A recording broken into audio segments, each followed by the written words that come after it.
Jornal Eldorado.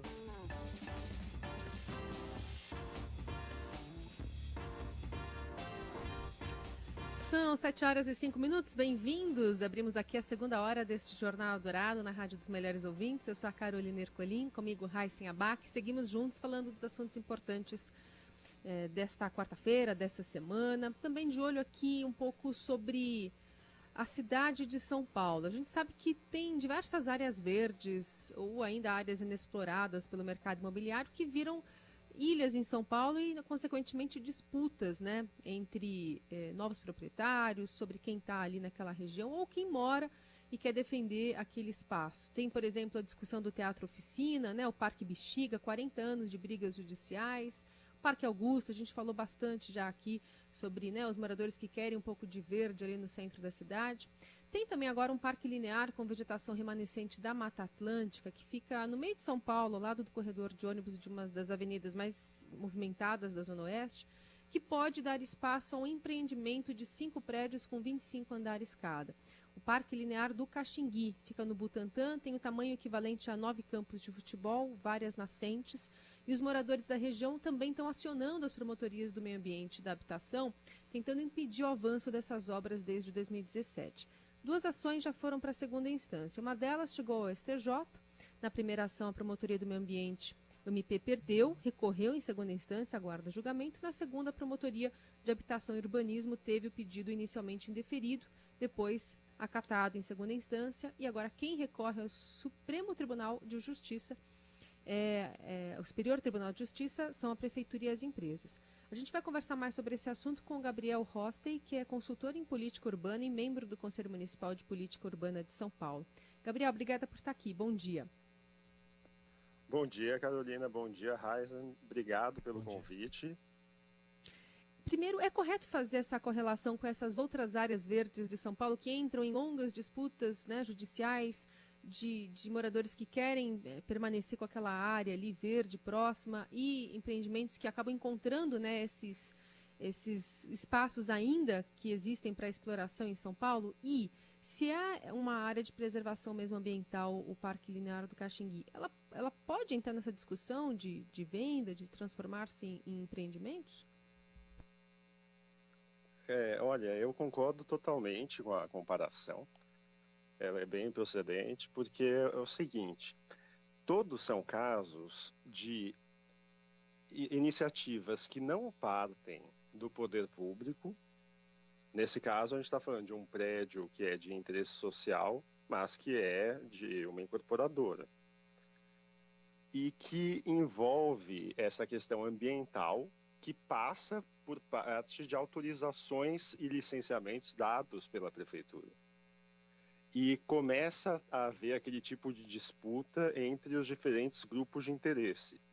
Então a gente vê que nas matérias sobre esse assunto, dessa implantação do Parque do Caxingui, ou sobre a autorização dessas torres residenciais ali, tem, por um lado, os moradores, ativistas que falam sobre a questão ambiental, sobre as nascentes e sobre a área de Mata Atlântica que resta ali e que passa a ser impactada, correr riscos com a construção dos prédios. Por outro, a gente vê incorporadores dizendo que, na verdade, são pessoas que estão querendo impedir construção de torres porque ficam preocupadas com questão de desvalorização, ou seja, também abre campo para narrativas, né? E de modo que a prefeitura passa a ser pressionada justamente por não ter um trabalho prévio sobre como fazer o melhor uso dessas áreas. Então a gente vê que no caso do Parque Augusta, por exemplo, que foi uma comparação que você fez, é um terreno que estava há anos parado e que precisou uma construtora querer usar o terreno para erguer prédios, para haver uma mobilização da sociedade. A partir disso, a própria prefeitura passou a fazer um projeto para que aquilo se tornasse um parque. Ou seja, isso tudo demonstra, a meu ver, uma falta de planejamento, uma falta de ideias, uma falta de melhor sistematização. Então, simplesmente vai tudo acontecendo a reboque, como se fossem áreas quaisquer da cidade, até que começa a haver uma mobilização popular, e a partir disso é que é tomada alguma iniciativa, ou por parte da justiça, ou por parte da própria prefeitura. Então fica muito ruim a gente ficar sempre nessa situação. Agora, Gabriel, achei interessante a sua colocação sobre narrativas, que a gente ouve várias, né, envolvendo esse empreendimento. As empresas estão alegando que o que os moradores estariam preocupados seria com a chegada ali para o bairro de moradores de habitação popular na vizinhança. Como é que você vê mais essa colocação ou narrativa? Eu acho o seguinte, para poder falar com autoridade sobre este caso específico, seria necessário que especialistas da área fossem ali para ver essa questão das nascentes, o entorno das nascentes. Também tem que, para saber se o discurso desses moradores do entorno é elitista ou não, precisaria conhecer mesmo quais são as entidades que estão se posicionando, as associações de moradores, coisas desse tipo. Ou seja, se há elitismo por parte das pessoas ali ou não nessa demanda, é uma coisa que vai variar de caso para caso. Mas assuntos desse tipo acontecem com certa frequência na cidade. E é um fato inquestionável que ali existem, sim, nascentes. Também é outro fato que a justiça acatou, né, o pedido da promotoria, porque tem a questão que não é só preservar a nascente em si. A incorporadora alega que o trecho que tem a nascente já foi cedido para o poder público, né? Foi cedido para a prefeitura, para a implantação do parque. Só que as nascentes, elas não são fixas, assim. Isso é uma coisa que precisaria um geógrafo, algum especialista mesmo no assunto, falar sobre isso. Mas não é uma coisa tão preto no branco desse jeito. Por isso que é necessário preservar margens e coisas desse tipo. Então, isso varia de caso para caso.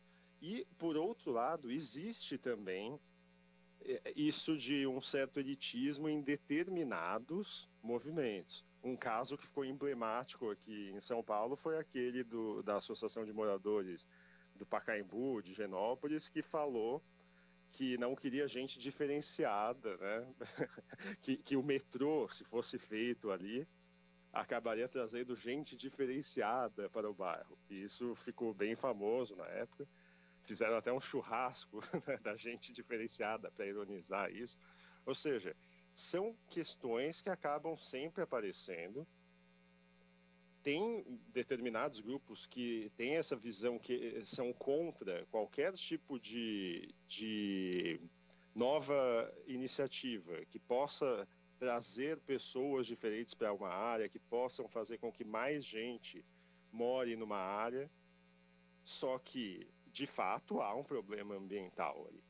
E, para mim, a meu ver, a principal questão que está por trás de tudo isso é como a gente fica ao Deus dará e o poder público só responde às coisas que vão acontecendo. Ou seja, as soluções, elas são dadas caso a caso.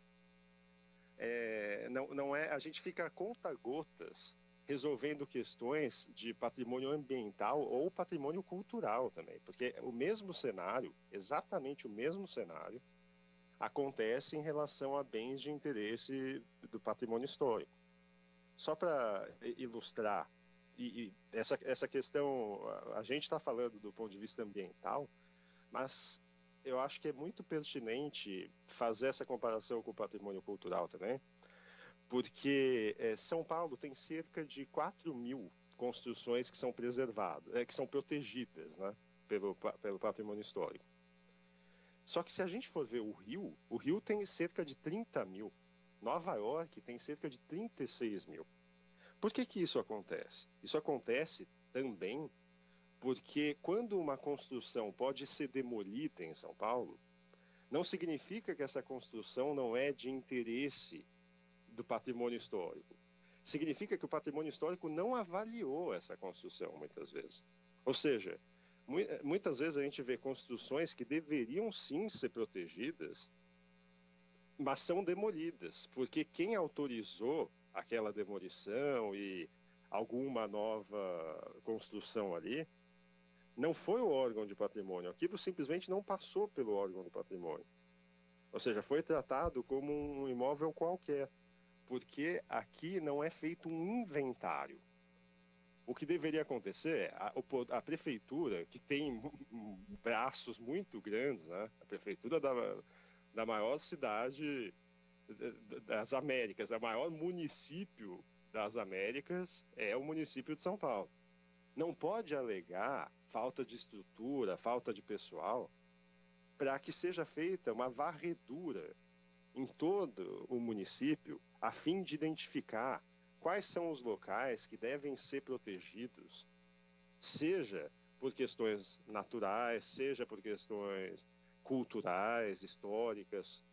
Ou seja, e com isso, essa proteção ela se dá de maneira preventiva, ela é a priori. Não, aqui é tudo a posteriori. Então, a gente vê que, nesse caso, existe aquela área ambiental com nascentes e o que acontece é que simplesmente foi tratado pelo poder público como se fosse uma área qualquer e foi dada autorização para que fossem feitas essas torres. Então, enquanto não for feito um inventário, que é um trabalho sério, digno de uma cidade do porte de São Paulo, a gente vai continuar enfrentando esses casos. Hoje é esse, faz 2 anos era a questão do Teatro Oficina. Sim. E por aí vai. Gabriel, como membro do Conselho Municipal de Política Urbana de São Paulo, qual que é o seu papel, ou qual que é o papel do Conselho nessas determinações por parte da Prefeitura? O Conselho ele não é deliberativo, né? Então, por exemplo, as autorizações para uma obra dessas passam por estruturas da própria Prefeitura.